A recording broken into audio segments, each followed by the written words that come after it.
Hello, everybody. It's Paula. Here we are in the Common Book Show again. I'm here tonight with Virginia, and we're here with Celeste, and we're here with Brian, and of course Richard, and my son Tom on drums.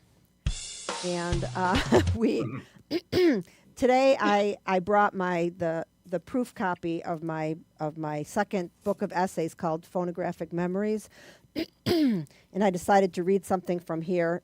It might be a little long, so I apologize for that. But it's a story about my mother and my stepfather, and so it gives you all the information within the story. I don't have to give you any background.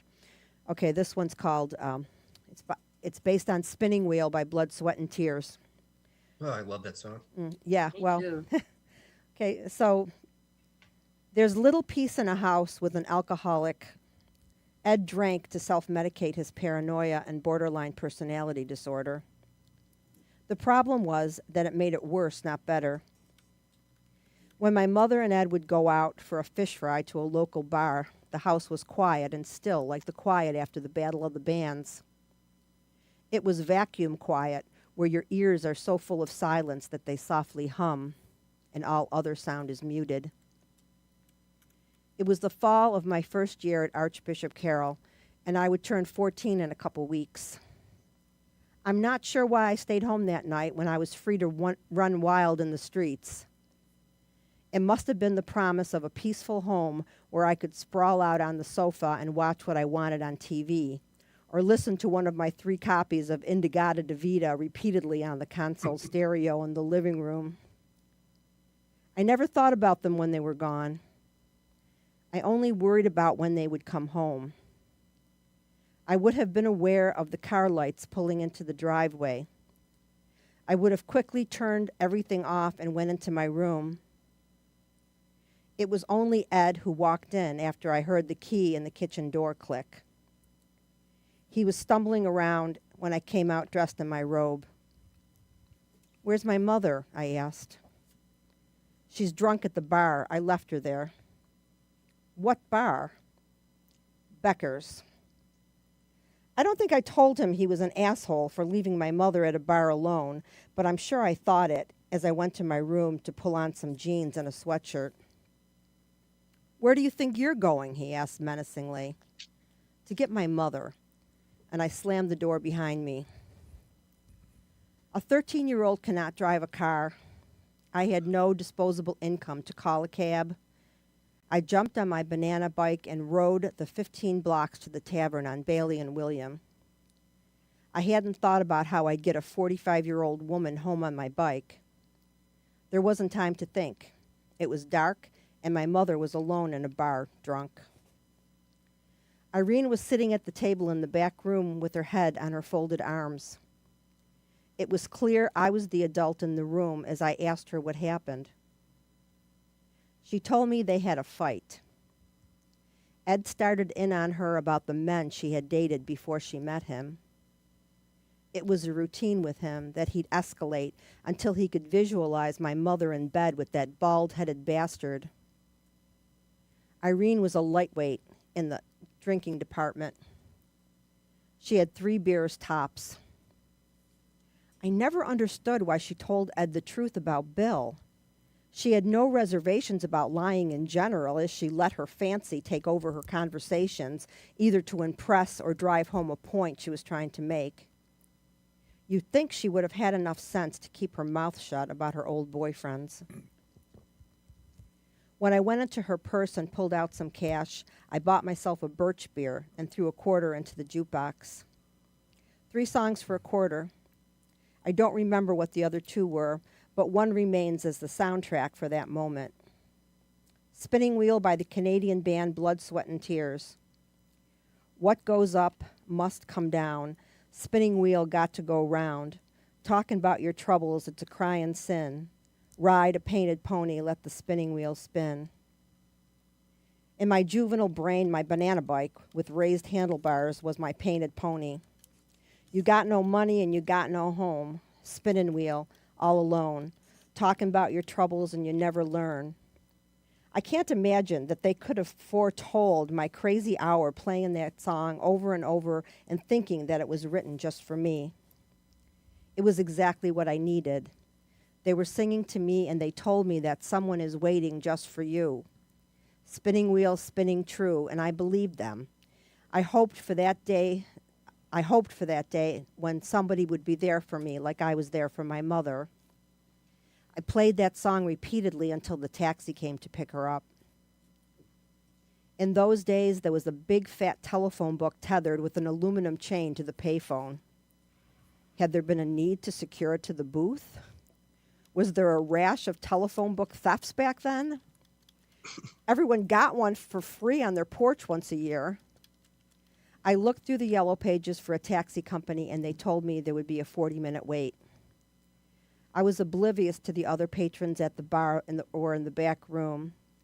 I vaguely remember that we were alone in the back there since everyone else was past the eating phase of the evening and on to the drinking and socializing phase.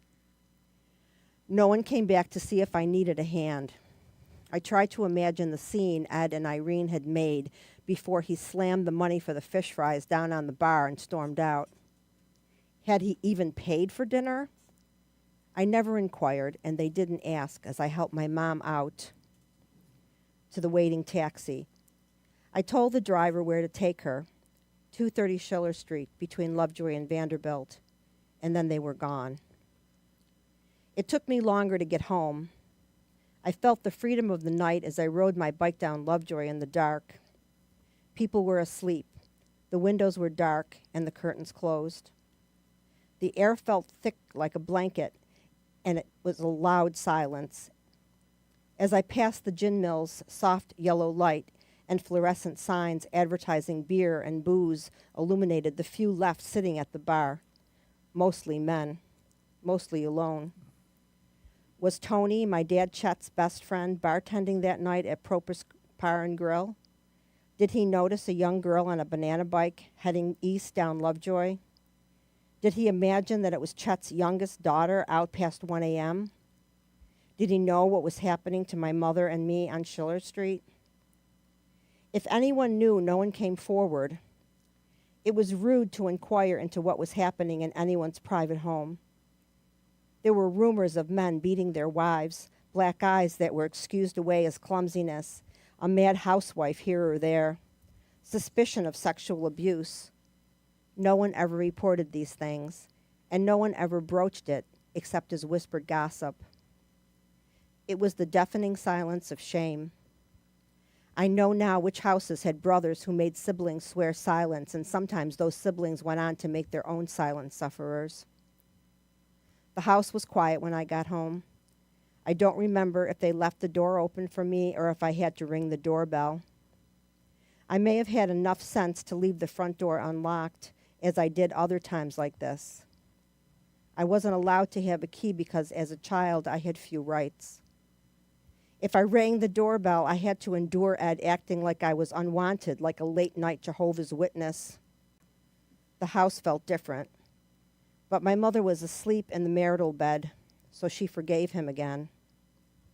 I didn't understand, and I wouldn't until my own abusive relationship a few years later.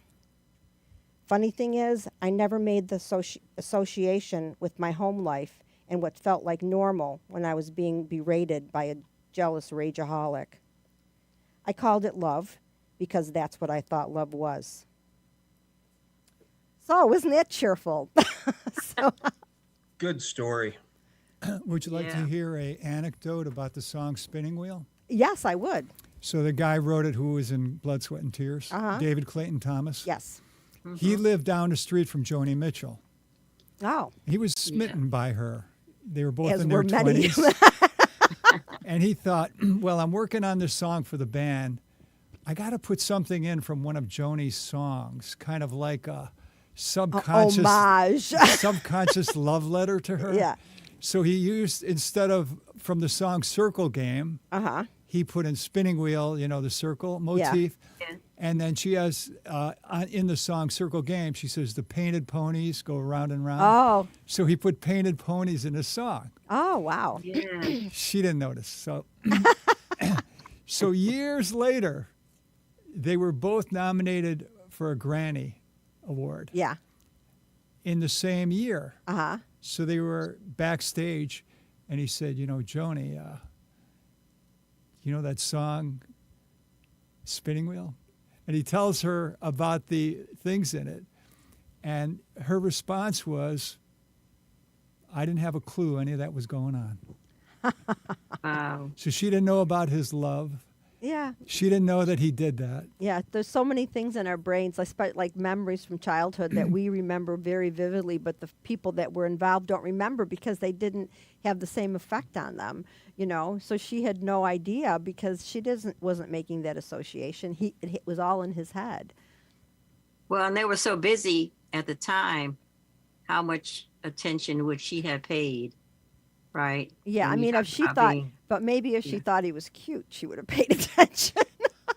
Yeah, well, May- that's the thing. Yeah. If she had noticed, Yeah, would she have returned the affection? yeah. Well, she had her own. She's got a lot of. She had a lot of boyfriends, so she had falling in and out of love. Yeah. Help me, I think I'm falling in love again. Did she find the perfect mate in her life? No, I don't think she ever did. She's still single, I believe. I don't think she Yeah. ever married. Yeah. No. So No. anyway, so that was one of the stories from my book. It's less this book is less funny than the first one. There's That's okay. a lot of trauma in the teenage part. Well, that's the typical teenage life. A lot of drama. A lot of drama. Yeah. And trauma. Yeah, because first of all, things are happening to you for the first time, and Mhm. and in my situation, it was a really fucked up situation. So I had everything that was happening, though I had to believe was normal because even though I thought, wow, this is crazy. Why would I? It's still because that's what you grow up with. You think that's normal, Right. And Well, then- it's scary. I live with a 13-year-old now, or have been for a number of years. Most yeah, who know me know I have custody of my yes, grandson as a result of his mother's alcohol addiction. hmm And I've been on this train for almost 10 years now. I see how the transition comes. hmm And I wouldn't want to be a teenager again. Oh, never! I would never go I- back to any period of my life ever. No, it's just like, oh, Lord. But Yeah. what And, Celeste might be saying, being a teenager in 2024 is harder. I don't- The influences are probably. more difficult to manage. My kids, adults now, of course, I didn't have to battle with them about YouTube. I didn't have to battle with them about TikTok and influencers. I mean, it was just easier to manage them emotionally than it is now. Yeah, Um, I agree with because that. yeah, it's and who's establishing their sense of identity is not really from an internal Yeah. familial kind of thing. It's whoever is hot to trot at the time. Right. And But the thing is and teenagers are so impressionable, and that's Yes. the one thing as an adult now in a good place in my life, I would never want to be back there where all those insecurities are raging and yeah, and you feel like you're the only person with the thoughts that you have, and you don't share those thoughts because you don't want to look like an outsider. You want to fit in with your peer group. I mean, there's so Yeah. much going on. I mean, when people tell me their the best years were their high school years, I think, oh my God, I would shoot myself in the head. That is yeah. not. I mean, I had some good times. I had to admit. Well, part of my ability to have a good time was the fact that I was not living in this country. So my whole You weren't living in the country when you were in high school? no, I went to high school here for about 18 months because my dad was on hazardous duty. He was United States Air Force. Where were you? I was in England. I was in Germany. Oh, wow. That's pretty Yeah. awesome. But you Yeah. were in American schools though. No. Really? Mm-mm. No, especially my years. We spent more years in England than in Germany, especially because there was no language barrier Yeah, yeah. in UK. Yeah. And then I did attend a mixed American high school in Germany because, there was a language challenge, Yeah. but it was not on base. Huh.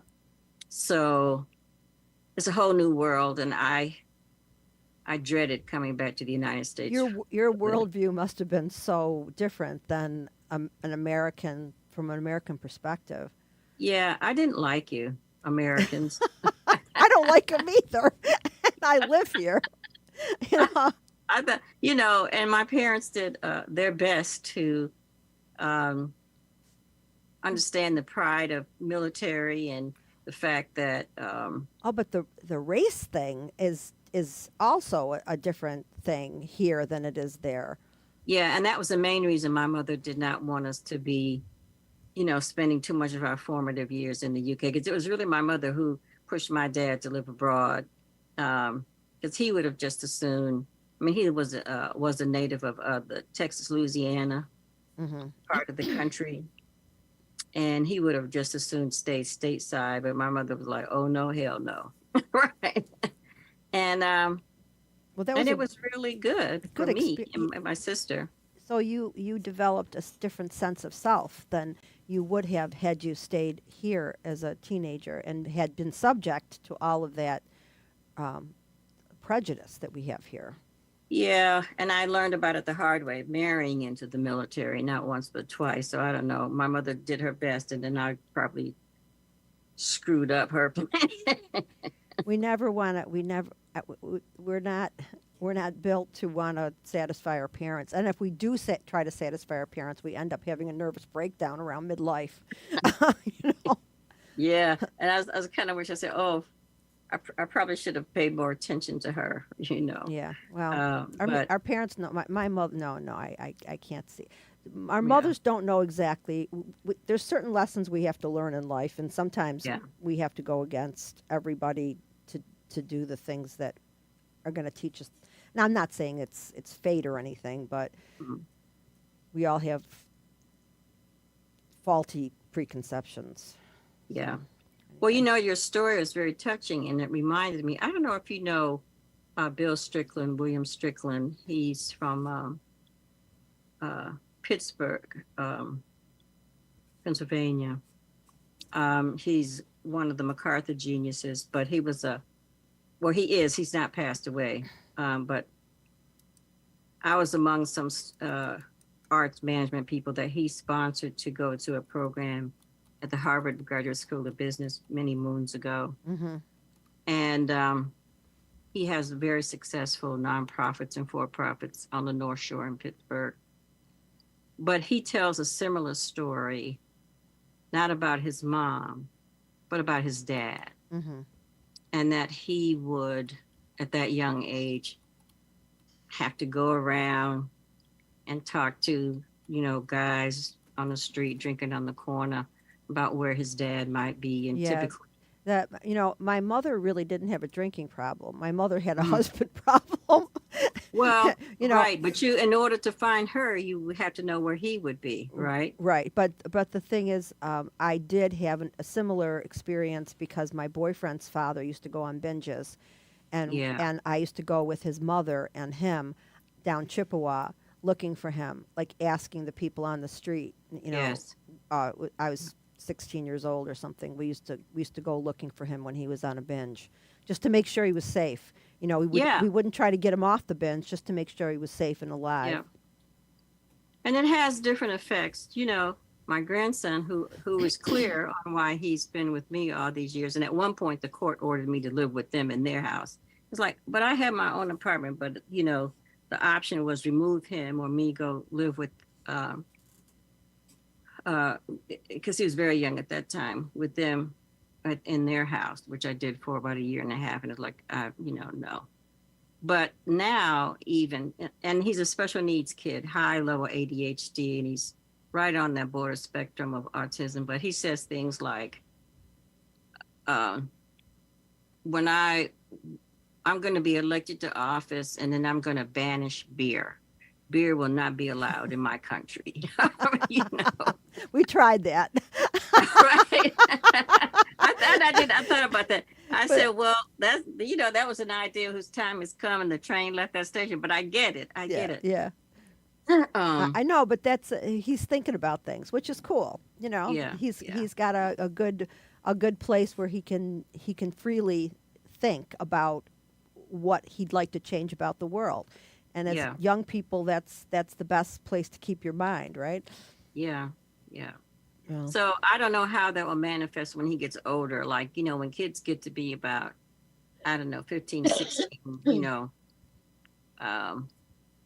that 13, I call it entering the era of the untenable. That's what my Right. I just went to my granddaughter's birthday Mm-hmm. party today, and she's turning 13 on the 20th. So Ugh. I look at her and I remember, I remember being 13. I remember thinking how grown up I was. It scares the shit out of me. You Yeah. know, I remember thinking I was an adult. You know, Yeah. so and you just got to let it. I got to trust my daughter, and I got to trust their family, and I can't meddle. I just have to show her by example, Mhm. what, and let her know that she doesn't have to fit in, because she's the one who thinks deep thoughts. She Yeah, scares me. yeah. Well, Yeah. so Paula, so do you think that you thought you were an adult because you were doing adult things? I know. I from the time I was born, I never remember thinking I was a kid, and I never remember. I used to think, why am I not in charge of my life? Why are these people telling me what to do? What is Mhm. the issue here? And the one story I tell is when I was about 5 or 6 years old, and I was going to the playground and by myself, because we did in our neighborhood. You could go. Yes. It was Yeah, one we block. put in my neighborhood too. It was 1 block away, and you could either go to the corner and cross at the light, because it was the busy street, or you could cut through the neighbor's yard and cross in the middle of the street. And so my mother's yelling out the window to me, for the kitchen window. She's saying, "Paula, make sure you cross at the light." And I remember crossing my arms and thinking, who the hell is she to tell me what to do? I didn't say hell, but who does she think she is telling me what to do? And I cut through the backyard, and I said, I know how to cross the street. And Yeah. I know when to, I have to wait for the cars to all be gone. And I just, because it was really short. If I cut through the yard, it took me 2 minutes. If I went around the block, it took 10 minutes. Well, not that long, but it felt like that to a kid. I was only alive 5 years, It seemed like a lot longer. Yeah. Anyway, we're like we're into the show already. Richard, what's on your agenda today? Alexei Navalny. Oh God, yes. He was perfectly fine in a Zoom call on Thursday. Oh, was it that soon? On Friday, at the age of 47, he drops dead. Mm-hmm. And the Soviet, Oh, and he was healthy too. He was not unhealthy. I mean, he probably had health issues because he was in prison, but the Russian government says we're investigating it. So the press goes to other heads of state. And the president of Germany says he was under the care of the Russian government. Yeah. And the Russian government bears responsibility for what happened to him. Yeah. And then they asked other heads of state, and then they asked Tucker Carlson, you just interviewed Putin. What do you think about this? And Carlson said, every leader kills people. Leadership requires killing people. no, this has got to be made up. This can't be real. Where did he say this? You mean Tucker Carlson? That mean- sounds about right. you mean the name of the reporter who asked? Yeah, him? really. What's the reporting? What was it on? Well, I heard it on the Canadian Evening News. Oh my God! But if you want, I'll tell No, you. no, where no. they got it. I'm okay with the Canadian Evening News. No, I just don't. I mean, he said that. He said every leader kills people.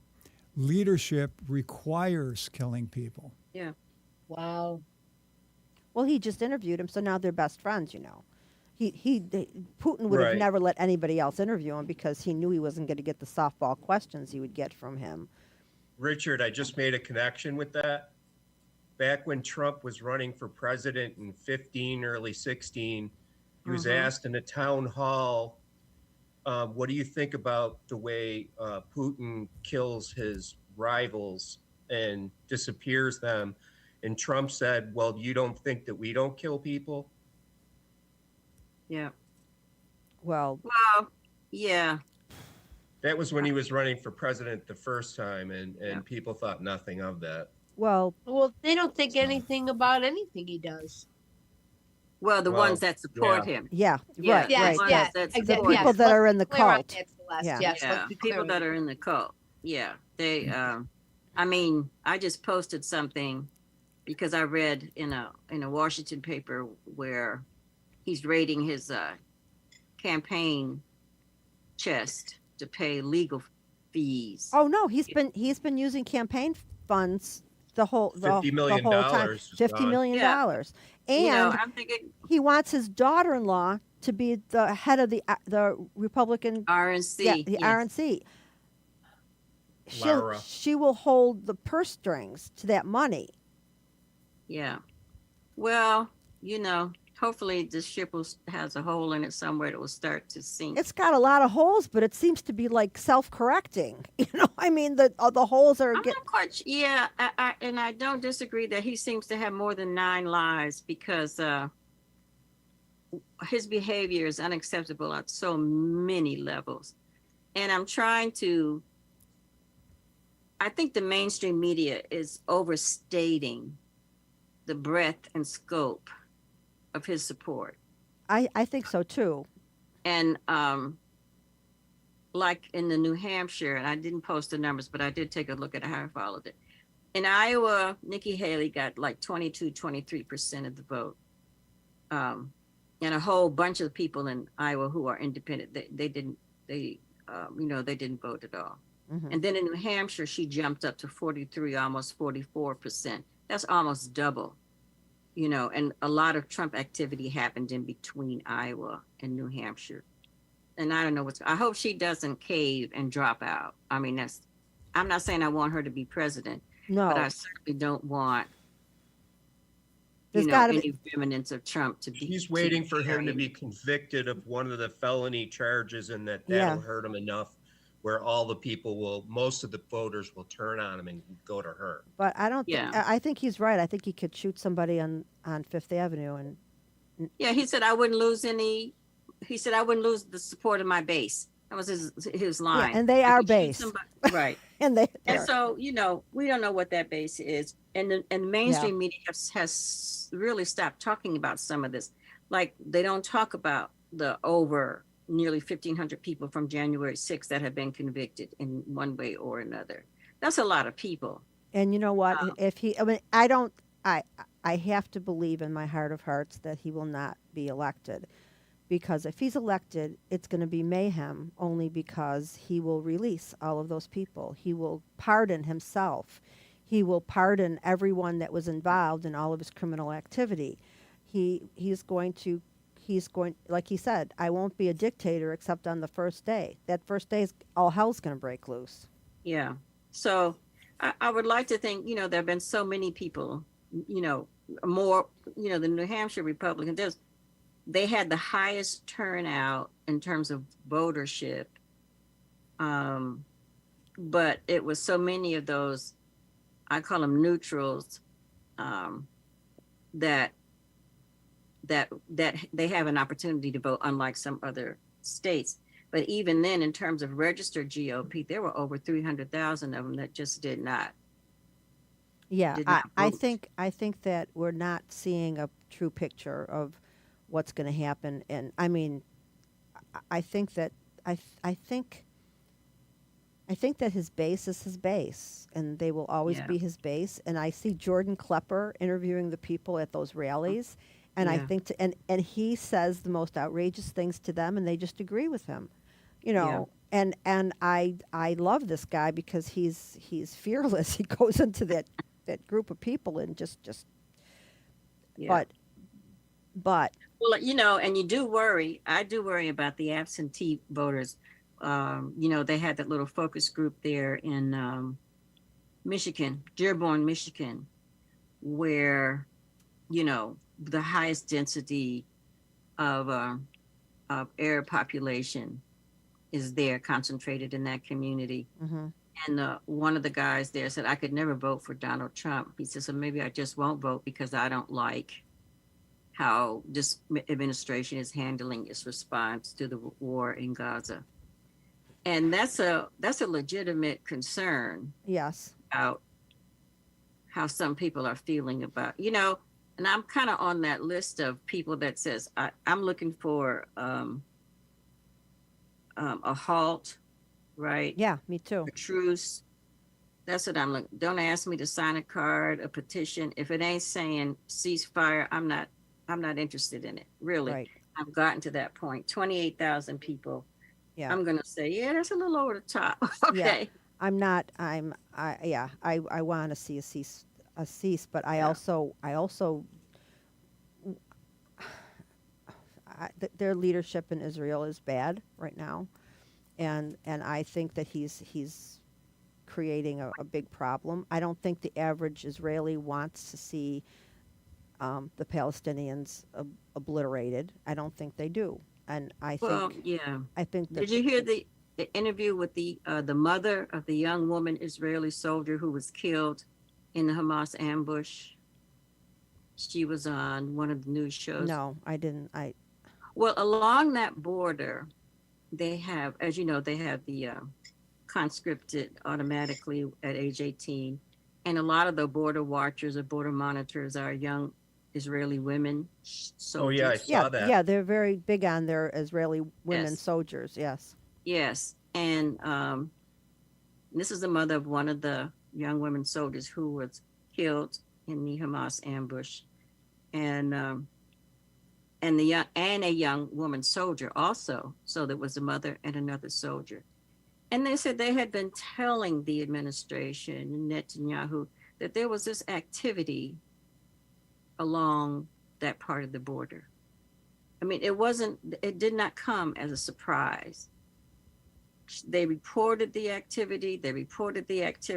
Weeks, months. I can't remember how long, but it was in advance. Yeah. And when asked, the mother of the young woman soldier, she said, listen, arrogance, ignorance, that's what killed my daughter. And that's how she feels. And going into this, they were getting ready to try Netanyahu or for a number of crimes. Mhm. And this was, a monolith of a distraction. Yeah, exactly. So I Yeah, just feel I saw that I those interviews with several of the Israeli women soldiers that manned the listening posts and the Mhm. watching posts on the border of Gaza. And they Yep. said for a couple months they had been reporting very unusual activity. But I chalked it up after watching the whole thing too, that they said that the intelligence commanders, who are men, of course, Yeah. came to their stations to talk to them, and they tried to get the commanders, the men, to listen to what they were trying to tell them, and they just blew them off because they're women. Yes. Well, but the thing is, okay, so they're good enough to be soldiers and to defend the country, but they're not good enough to come forward with information and be taken seriously. Nope. What kind of And they bullshit didn't is even that? give them weapons. Right. They didn't even have weapons when Hamas overran the border and blew holes through the fence. Those poor women had no rifles to defend their lives. Right. And And- not but only they were that, trained. but that was They their were job. trained. Their job was to monitor and report. So now they're doing their job, and you're not taking heed. I want to say, has it been that long since 9/11? Has it been that long where we just forget about advance warning? It seemed to me advance notice would have been, we better Yeah, start. I think there was definitely a political reason for not Yes. doing it when they There did had it. to be. There's too many clues here. It just seems bizarre. So And the poor Ukraine. I don't know what's happening. We're a mess. I mean, globally, we're a mess. We're a mess. Globally, we're a mess. I know. And I've been looking at the things that are happening in Congo and Sudan, certainly in Europe under Ukraine. It's like, Yeah, it's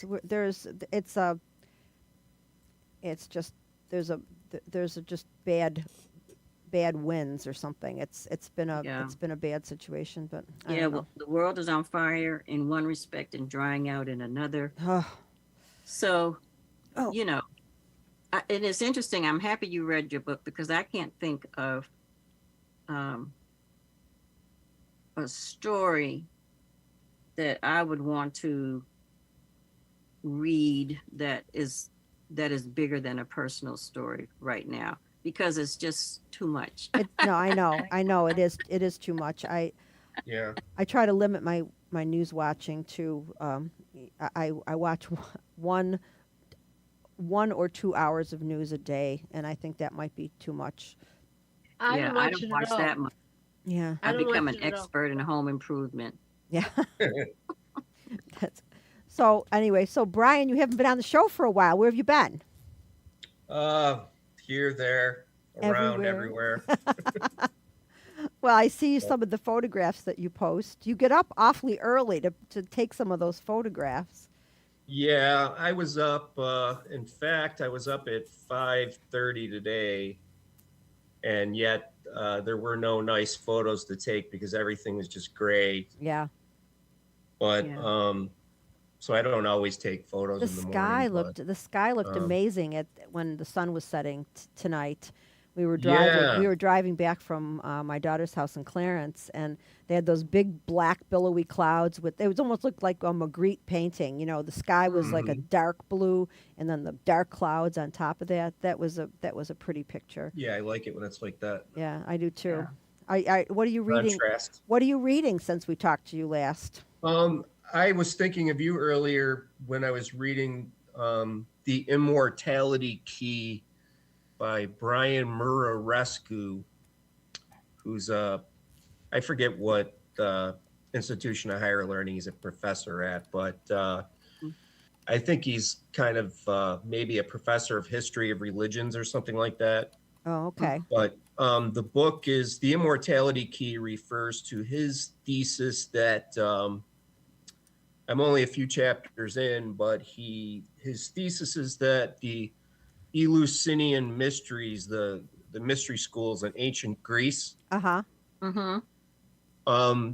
that their sacrament, it wasn't just like wine, that mulled wine with herbs they were drinking, but that it had a psychedelic component in Yeah. it, maybe ergot from like the fungus from the grains that they were growing, that like ergot basically produces, like that's how Albert Hofmann, the Swiss chemist, discovered LSD. Yeah, It's a but very they similar. have pictures of psychedelic mushrooms on some of the pottery from the classical Greek times. They were Mhm. definitely using hallucinogenics, probably But during the they didn't Dionysic. find that. Yeah. They didn't find any of that at Eleusis Uh-huh. itself, where those festivals took place Yeah. every year. Mm-hmm.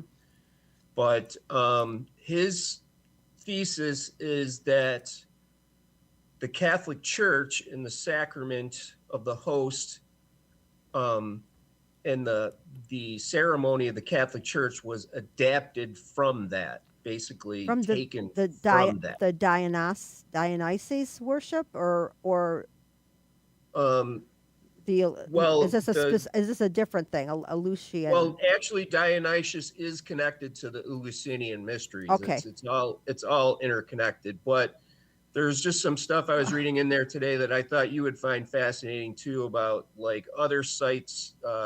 Murarescu was mentioning, like going back to 17,000 years ago in Palestine, they found remnants of vessels and caves where they think they were actually making a beer, a kind of beer, even 17,000 years ago. Mm-hmm. And that they might have even been using in rituals in ancient Palestine some kind of psychedelic components as well. Yeah, I think they found I'm that not stuff in convinced yet. nature. I'm only 3 chapters in, but Yeah, he doesn't really have a lot of evidence to support, just anecdotal. Yeah, well, some of those So Dionysi, I can't say it. Dionysian. Dionysian uh, ceremonies, they got pretty crazy. You know, they used to tear yeah. animals apart limb from limb, and I mean, and sometimes Group people. orgies, the whole 9 Yeah, yards. and they were pretty hyped up on something. It was not just wine. Mm-hmm. Well, he spoke with a woman who is the director of all antiquities in Greece just recently. And she said that it was not impossible and she had read everything he had ever read and he mentioned the different authors that he was referencing, and she had read all their material. So she was very knowledgeable about ancient Greece. And she said that there was some use of drugs in ancient Greece, but that she tended to believe that the states of mind that these people got into were more produced by the setting, Frenzy, the yeah. rituals, and not fasting for days on end and walking 14 miles to Eleusis. And Right. there's other experts that think that it could have been what they call an endogenous mystical experience produced by fasting, lack of food, Yeah. physical exertion, Well, and all they that, do which that it in can cults. happen They that do that way. in cults now. I mean, there's So- modern cults. They use that kind of Yep. Yep. manipulation. Yeah. Well, Well, that Christian sounds mystics fascinating. used to do that too. How dry is this book? Oh no, it's pretty interesting. Is It's pretty that- interesting. Yeah, I'd be interested Yeah. in reading it. Did you get it from the library? Yeah. Could you like either text me or Facebook message me that name of that book? Because I'd be curious to read that. Sure. Richard just popped it up though. You didn't yeah. see it when I put he it up? put it on I did, but I don't have a memory like that. Okay, I'll send it to you again. Oh, you sent it to? Okay. I will send it All to right. you. Thank you. All right. Okay. Listen to this Yeah. quote from the Amazon reviewers. Okay. All right. When early Christian groups formed in the 1st century AD, did they adopt this psychedelic wine as the beverage served in their Eucharist? Woohoo. Evidence suggests they did, including one of Paul's letters to the Corinthians, where he chastises local church leaders for over-imbibing a Eucharist beverage that was killing numerous devotees. Oh wow, Oh, I haven't gotten to wow. that part yet. Ooh. Okay. Yeah, there was something more than just wine in there, unless they were That's drinking right up gallons. that's right up my alley. Yikes. Yeah, there you go. So Virginia, you're sitting very quietly today. What's up with you? I'm just listening. I'm listening. I know. Are you still reading the book, that doctor we were talking about, Mate. Oh, Mate? yes. I'm still reading it, but I got a book in the mail Oh, okay. as a gift, Uh-huh. and it's called Back to the Twilight Zone, a Puerto Rican colony in Buffalo, New York, and it's by What? Alberto O. Capus, and it's a book of his poetry. Yes. And You know it's- him, Celeste?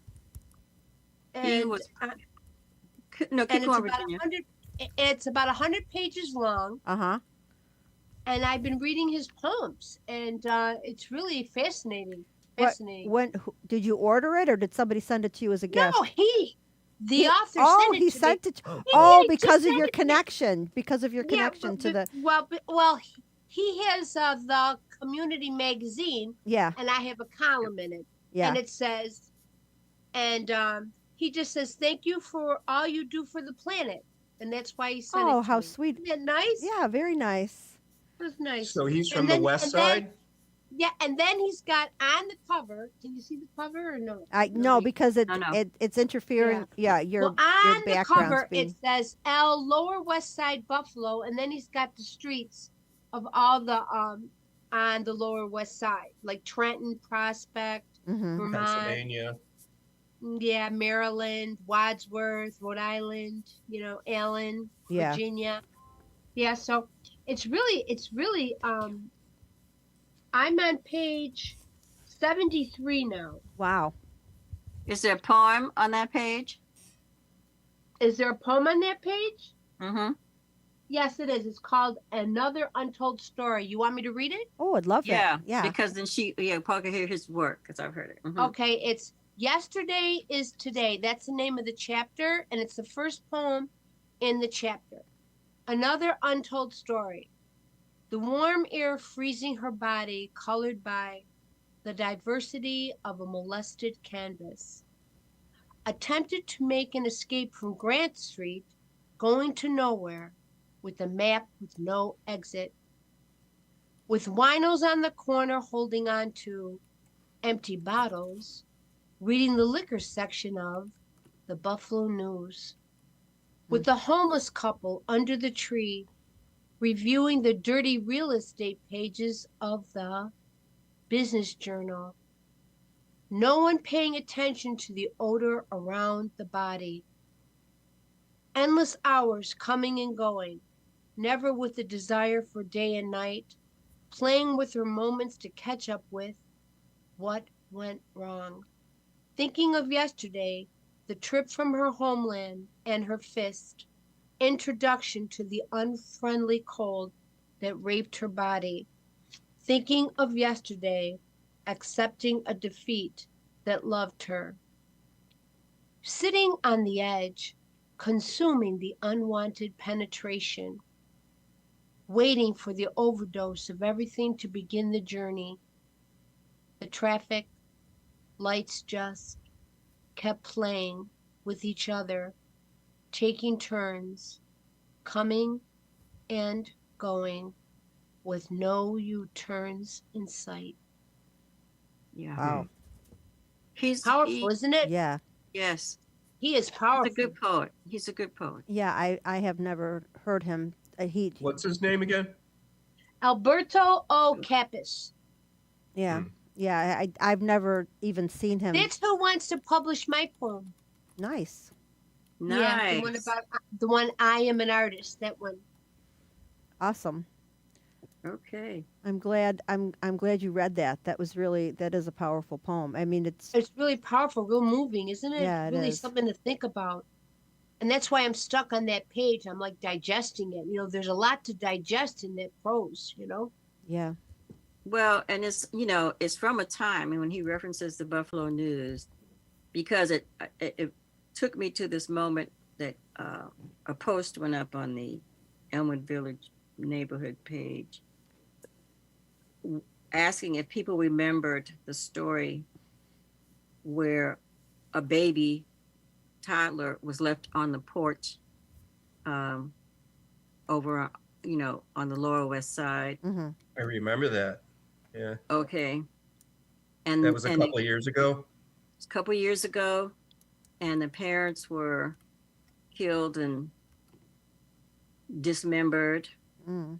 and they were, killed in front. I guess it was left overnight, right? Drug they deal drove of the some car. sort, They they had thought. the bodies, right? And then when they were destroying the bodies and burying the bodies, they took the kid out of the car. Thank God, in the car seat and put him on a porch. So, I mean, that was a whole thing, drug deal gone Oh, wrong, yeah. and all kind of things according to this. And there we are in that same kind of emotional upheaval happening. And I keep thinking to myself, if we have all these details, where were people? Was anybody watching this or seeing this tragic thing happen, this horrendous thing happen? I think In the poem, he talks about the coming and going and no help. Like, I don't understand how that happens. Right? Or are people too terrified? I mean, So can you I- make an anonymous do call? you know what when I lived in New York, You lived in New York, Paula? yeah, so from like 80 to 87, you would often see people laying on the street and people walking by them. Yeah. You didn't know if they were alive or dead. Yeah. But it was something that I was not prepared for, But Yeah. I'd never, of course, in my neighborhood, yeah, we had gang fights and we had other things happening that were bad, but it wasn't like what the kinds of things that would happen on the lower west side. And it's a hard world to grow up in, Yeah. to see all that stuff. And the thing is, the drugs come from despair. Yeah. They're a way of killing the pain of life. Yeah. Yeah. The Good image. fallacy of self-medication, right? It just becomes a Yeah. weapon against your sanity Yeah. and yourself, Right. right? Yeah. Well, Well, I know when I used to see live on these, the I Lower do. West I Side. call them in. I say, you know what? There's somebody laying down here, and Oh yeah, no, I always did something. Yeah, I got yeah. into, I would always, because I couldn't, I wasn't familiar with that kind of callousness. I couldn't, Yes. I wasn't, I wasn't that. But Right. Well, I remember one time years ago, maybe like 20, 25 years ago, we were driving down the Humboldt going towards downtown. hmm And there was a walkway, there was a street. I don't remember what street that was going across Humboldt. And there was a man, and he was carrying a plastic bag, a black plastic garbage bag. And there was legs and feet hanging with shoes on, hanging No out of way. the bag. I swear. oh my God. And I stopped, and we got downtown, and we went down to, the theater district station, and I happened to know the person that made lieutenant or captain from years ago when I was like 17 years old and I was a waitress, John Pace, and I told him, and he said, I don't doubt it at all, Ginger, because I was like, you're not going to believe this, and he goes, I believe it. Wow. And it was like really profound. And we, and this was before cell phones, so Oh yeah, we you couldn't- can't call from the car. so we Right. had to Right. go in person. We went in person to the theater district that was the closest police station. And, Yeah. that we knew Yeah, of. I know. There's a lot of tragedy. I'm. Boy, this is a dark show. This is Yeah. Well, we have taken a dark you know, turn. We Richard, take live us in a somewhere world better. where Do people, you want some humor? Yeah, let's go someplace. Well, we can talk about the eclipse. Who's preparing for the total eclipse When is that happening? in April 8th. April? April. April Yeah. 8th. They're closing schools, so Yeah, kids can you see know the what? eclipse. I saw a solar eclipse in Mexico. It was one of the coolest things I ever did. You Yeah. gotta see it. It's something. Well, the indigenous they don't view it. They close, if they are a traditional indigenous, they close their windows, they close their shades and whatever, and they pray. Yeah, I don't. Oh yeah, it's Yeah, evil. it's right. It's some kind of spiritual It thing. portends bad things. But yeah. it there's like these lights that like dance on the sidewalk. There's like they glimmer. It's a very weird thing. It's like the corona when Yeah. the moon is right over the sun. It Yeah. creates all these waves, and it's like psychedelic. It's Yeah. like, and it's cool. I'll be there. Yeah, I'm looking forward to it. Yeah. I'll be home with my shades down, and not that I think that anything bad's going to happen, because a lot of the indigenous don't think anything bad's going to happen. They just think that it's a time to be, reverent and a time to pray, Yeah. and that's what I'll be Yeah. doing. I'll be I'll staying be, home. I'll be watching the spectacle.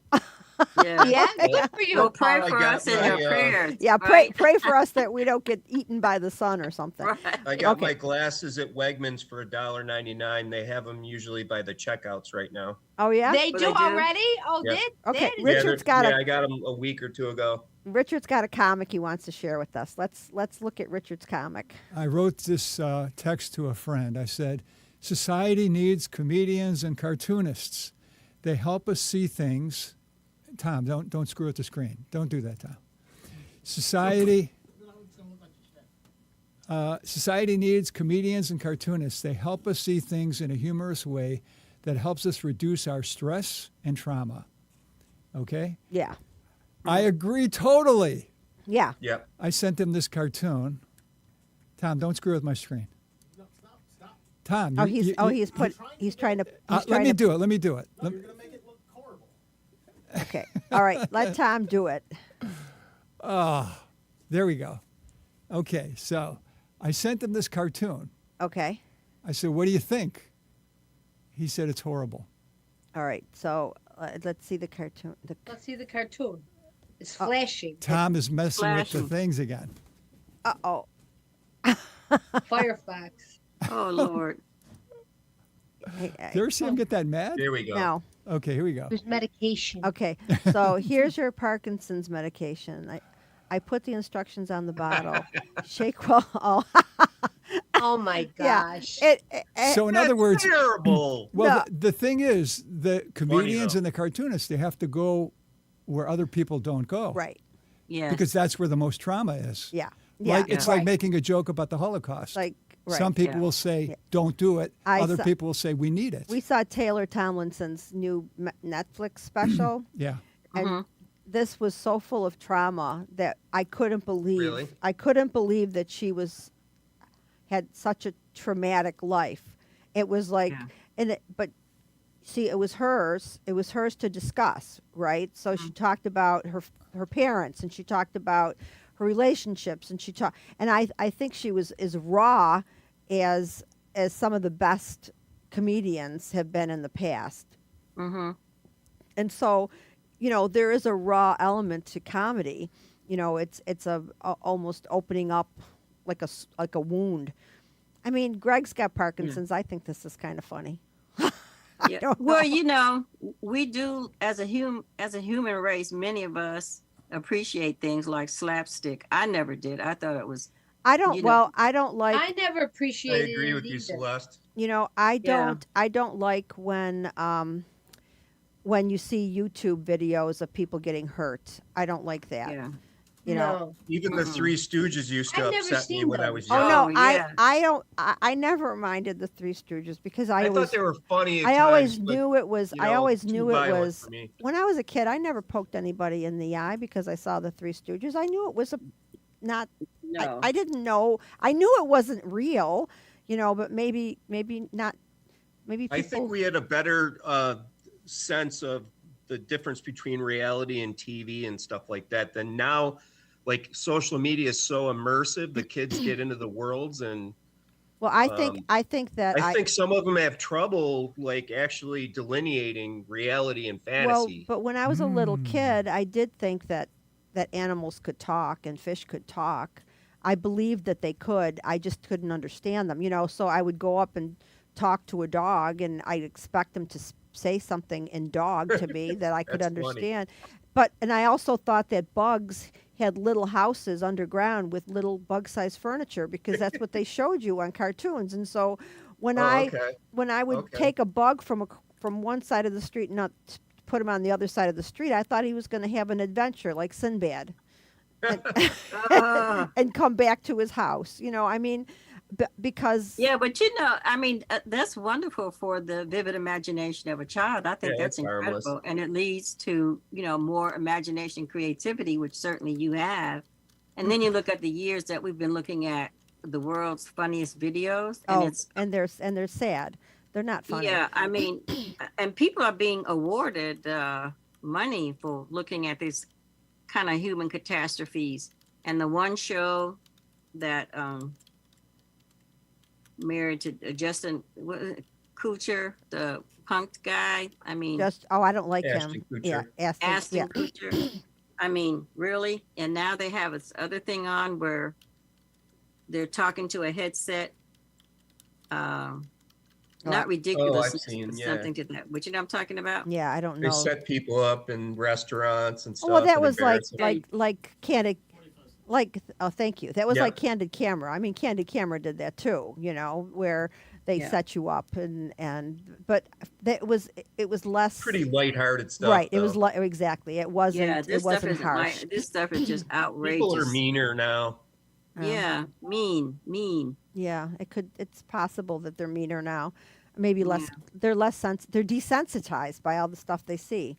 You know. That's Well, that's because what it everything is. they see now is sort of grounded in violence. You know, Yeah. as like I said, living with the Yeah. 13-year-old, I have to manage. All right, so here we are. Like We got manage. 9 seconds left, and I want to thank everybody that's been on the show. Well, thank you, Paula. Yes. Thank you. So Virginia, Brian, Celeste, Thank you. Richard, and my son Tom on drums. Okay. Peace and love. Peace and love. Peace and love. I Definitely. agree. Have a good night, everyone. Yeah, you too. Okay, it's good to Okay. talk.